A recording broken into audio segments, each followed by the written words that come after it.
चैनपूर गाव आपल्या ऐतिहासिक लाल किल्ल्याच्यामुळे खूप जास्त प्रसिद्ध होतं. ह्या लाल किल्ल्याला बघण्यासाठी लोक दूर दूरून येत होते. ह्याच गावामध्ये रवी नावाचा एक तरुण राहायचा. रवी, अरे आता उठून पण जा, दुपार झाली आहे. हा उठलो, बस अजून थोडा वेळ आई. काय माहित कधी उठशील बाळा. आमचं म्हातारपण आलं. वाटलं होतं तू सहारा बनशील, पण तू आता स्वतःसाठी जरी उभा राहिलास तरी बस झालं. आता भेटली शांती. अरे देवा, माहित नाही काय होईल ह्या मुलाचं. वय मेहनतीचं आहे आणि काम 1 रुपयाचं नाही. कांता आणि नरेंद्रचं बोलणं ऐकून रवी रागात घराच्या बाहेर निघून गेला. मला काम चोर म्हणतात आणि मी काम करून काय करणार? बस फालतूची मेहनत. विचारात पडलेला एका बरगदच्या झाडाच्या खाली बसलेला होता की तेव्हा एक बाबा येऊन रवीला बोलतात. बाळा, या झाडाखाली मला ध्यान लावायला बसायचं आहे. तू काही वेळ इथून लांब बस आणि मला इथं ध्यान लावण्यासाठी बसू दे. नाही, मी इथून नाही उठणार आहे. ते का बाळा? मला काम करायला आवडत नाही. का बसलाय साळसपणात की तुझ्याकडून राम म्हणल्या जात नाहीये? तुम्ही पण मला सगळ्यासारखं. तुम्हाला तर माहीत पाहिजे काम करण्यानं काही होत नाहीये. तुम्ही तर फक्त ध्यान लावत बसलेले असतात. अच्छा, तर अशी गोष्ट आहे. बाबा काही विचार करतात आणि हसत बोलतात. बेटा, जर तू मला ध्यान लावण्यासाठी बसू दिलंस तर मी तुला एक वरदान देईल. अच्छा, तर ठीक आहे. मला लवकर एक वरदान द्या, नंतर मी तुम्हाला या जागेवर बसू देतो. अवश्य, पण एक शर्त आहे बाळा. शर्त? कसली शर्त?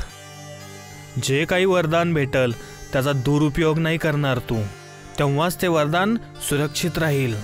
हो बाबा, वरदानाचा काही दुरुपयोग नाही करणार. फक्त तुम्ही मला लवकर वरदान द्या.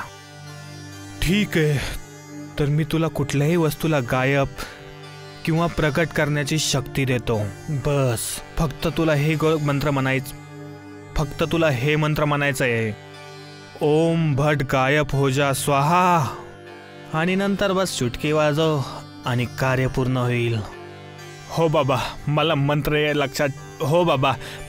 लक्षात राहिलं. बाबाकडून मंत्र घेऊन रवी आपल्या रस्त्यावर निघून गेला. आता काय करावं? या मंत्राचा उपयोग कुठं करू आता?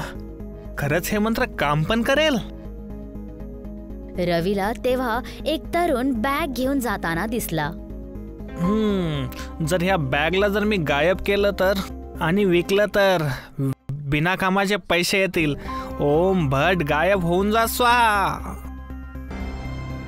अरे माझी बॅग कुठे गेली? आता मी काय करू? रवी हसत काही दूर पुढे जातो आणि मग परत तोच मंत्र वाचतो. ओम भट बॅग प्रगट हो जा स्वाहा. अरे वाह, बॅग तर खरंच परत आली. हे मंत्र तर खरंच खूप कामाचं आहे. खूपच पैसे बनतील यानुसार. तर आता कामापासून सुटकारा.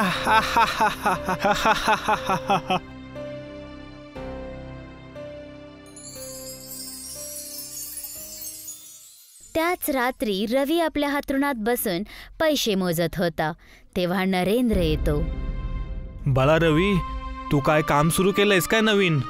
हे पैसे कुठून आले? हो बाबा, आता काही चिंता नाही. आता तर पैसे असतील. पण असं काय काम सुरू केलं आहेस तू? हे सगळे विचार नका करू. आता फक्त पैसे मोजायचं काम करा. नरेंद्र रवीचं उत्तर ऐकून चिंतामध्ये पडतो, पण रवी कडून परत एक पण प्रश्न नाही विचारत.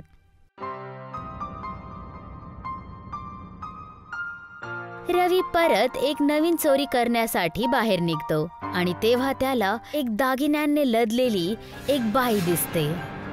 वाह, आज तर सुरुवात तर ह्या दागिन्यापासूनच झालीये. ह्या दागिन्यांचे तर खूप जास्त पैसे येतील. ये बरोबर असेल, एकाच वेळेस खूप जास्त पैसे येतील. ओम भट गायब हो जा स्वाहा. अरे माझे दागिने माझे दागिने. चोरी केले रे. आता तर खूप जास्त पैसे येतील, पण अजून काय गायब केलं आणि सगळं एक सोबत विकलं तर खूप पैसे येतील. असं बोलून रवीची नजर तिथे उभे राहिलेली एका मोटरसायकलवर पडते. ओम भट गायब हो जा स्वाहा. हे पण गायब. आता चालल्या जाऊन याला विकून टाकतो. नरेंद्र आणि कांता रवीच्या हातामध्ये खूप सगळे पैसे बघून अचंबित होऊन जातात. कांता जेवढी आनंदात होती, नरेंद्र तेवढाच चिंतेमध्ये होता. आई, आज तर खूप पैसे घेऊन आलं. आता तर कामचोर नाही म्हणणार ना मला. वा बाळा, एवढे पैसे. असं वाटतंय तुझं नवीन काम खूप जास्त चांगलं चालत आहे. हो आई. काय बोलत आहेस कांता? हे बोलत आहे कालच यानं नवीन काम सुरू केलंय आणि एवढे पैसे एका दिवसामध्ये कसे काय येऊ शकतात? मी पूर्ण वर्ष पण काम केलं ना तरी पण एवढे पैसे नाही येणार. मी काय पण करू तरी पण तुम्ही माझ्यावर शंकाच घेता.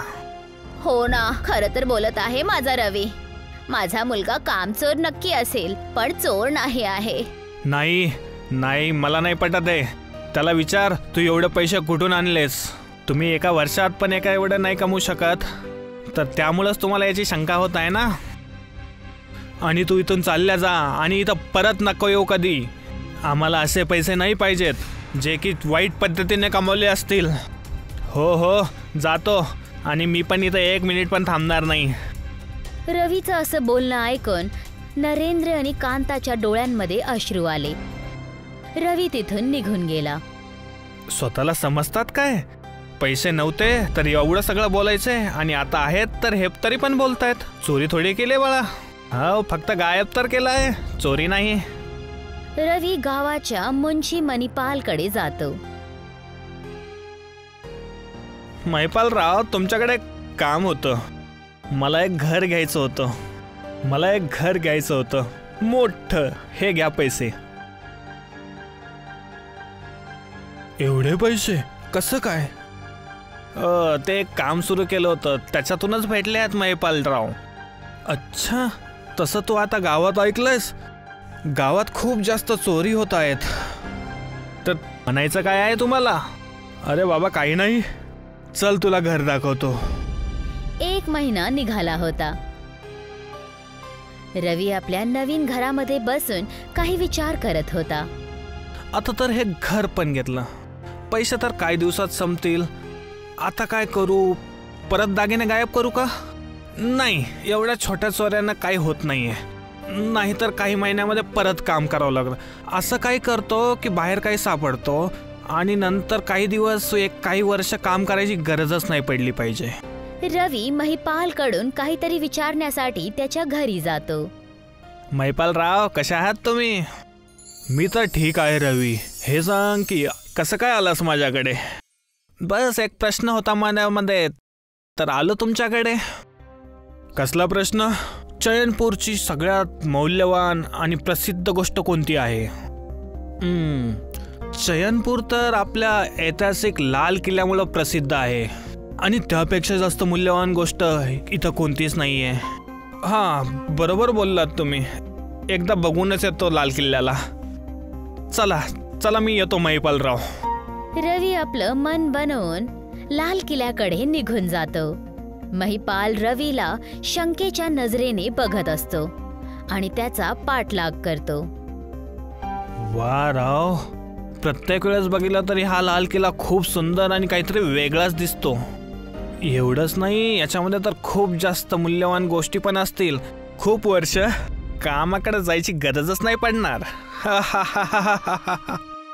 शेवटी हा रवी करत काय आहे? काही काम तर करत नाही, पण पैसे कुठून येतात त्याच्याकडे? गावात ज्या चोरी होत आहेत याच्यामध्ये याचाच हात असणार आहे. आत्ता काय चोरी करू? या ऐतिहासिक आणि मूल्यवान लाल किल्ल्यातून असं करतो की हा पूर्ण लाल किल्ला गायब करतो. पैशाचा जर पाऊसच पडेल माझ्यावरती, 7 पिढ्यांना पण काम करायची गरज नाही पडणार. ओम भट गायब हो जा स्वाहा. हे काय झालं? महिपाल सारखंच या अविश्वसनीय दृश्याला पाहून तिकडे उभे राहिलेले सगळेजण चकित राहतात. हे काय झालं आणि कसं का झालं? ह्या रवीनं काहीतरी मंत्र म्हणलं, चुटकी वाजवणेस आणि आणि आणि गायब. ह्याच रस्त्यावरून छोट्या मोठ्या चोऱ्या करत होते आणि आज बघा पूर्ण लाल किल्ला गायब केला. आता तर पूर्ण आयुष्य काम करायची चिंताच नाही राहिली. महिपाल आता पण रवीचा पाठलागच करत होता. त्याची शंका आता खूप जास्त वाढलेली होती. अरे मी हा लाल किल्ला तर चोरला, पण याला विकत कोण घेणार आणि ही पैशाची तंगी कशी व्यवस्थित केली जाईल? तेव्हा रवी समोर उभे राहिलेली खाली हवेली बघतो. अच्छा, जोपर्यंत त्याला विकायचा रस्ता नाही भेटत तोपर्यंत ही हवेली ठीक राहील. याच्यापासून काही वर्षाची पैशाची तंगी दूर होऊन जाईल. याच्या मंत्र म्हणण्यानी आणि चुटकी वाजवल्यानी हवेली गायब झाली. हे तर खूपच वाईट होत आहे. याची तक्रार मला कलेक्टरकडे करावीच लागेल. महिपाल तिथून सरळ कलेक्टर ऑफिस मध्ये निघून जातो. कलेक्टर साहेब, अरे अरे दम का लागला महिपालराव तुम्हाला? मी रवीला लाल किल्ला गायब करताना पाहिला आहे. काय हे तुम्ही खोटं तर नाही बोलत आहेत ना? नाही, मी पूर्ण सबूतद्वारे बोलू शकतो. एवढं पण नाही, मी याला सिद्ध पण करू शकतो की चयनपूर गावामध्ये जे पण चोऱ्या होत आहेत त्याच्या मागे रवीच आहे. पण खरंच त्याच्याकडं असा काही चमत्कार आहे तर तू त्याला सिद्ध कसा करणार? रवी घर खरेदी करायला माझ्याकडेच आला होता आणि आज त्यांनी गावातून एक हवेली पण चोरी केली आहे. त्याला विकायला तो नक्की येईल. जर ती हवेली हो आजच्या हवेलीसारखी असेल तर हे सिद्ध होईल याच्या मागे रवीच आहे. ठीक आहे, असंच करूयात. जसं महिपालने विचार केला होता एकदम त्याच प्रकारे रवी महिपालच्या घरी आला. अरे रवी, काय गोष्ट आहे? महिपालराव, मला तर एक घर विकायचं होतं. मला वाटलं की तुम्हाला विचारावं. हां, बरोबर केलंस जे की तू इथं आलंस. तसं तुझं नवीन घर आहे कुठं? बस माझ्या घराच्या बाजूलाच बनवलं आहे. तुम्ही उद्या सकाळी 9 वाजता येऊन जा महिपालराव.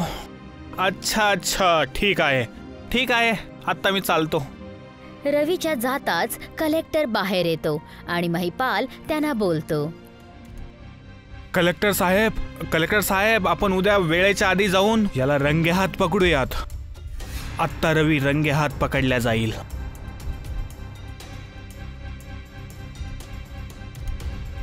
महिपाल, कलेक्टर आणि त्याचे 2 सिपाही सगळेजण दुसऱ्या दिवशी वेळेच्या पहिलाच लपून रवीच्या येण्याची वाट बघत होते आणि मिळण्यासाठी निश्चित केलेल्या वेळाच्या नंतरच रवी तिथे येतो. ओम भट घर प्रकट हो स्वाहा. रवीच्या मंत्र वाचताच त्या खाली जाग्याटी ती हवेली प्रकट होऊन जाते. त्या सगळ्यांनी हा चमत्कार बघितला आणि समजले की ज्या पण चोऱ्या होत आहेत त्या सगळ्या रवीनेच केल्या आहेत. तुला चोरी करण्याच्या गुन्ह्यामध्ये अटक केलं जातं. अरे हे काय? हे तुम्ही काय करत आहात? तू जे काही चोरी केल्यात त्याचा भरणा आहे रवी. नाही, हे कसं होऊ शकतं?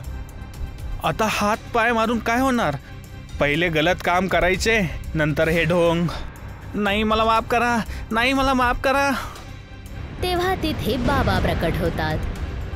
बाळा रवी, मी तुला पहिलेच शर्त ठेवली होती की तू या वरदानाचा वाईट उपयोग नाही करणार. आता मी तुला तुझ्यापासून आता तू तुझ्या स्वतःच्या चुकीचं प्रायश्चित्त कर. असं बोलून बाबा तिथून अंतर्धान होऊन जातात.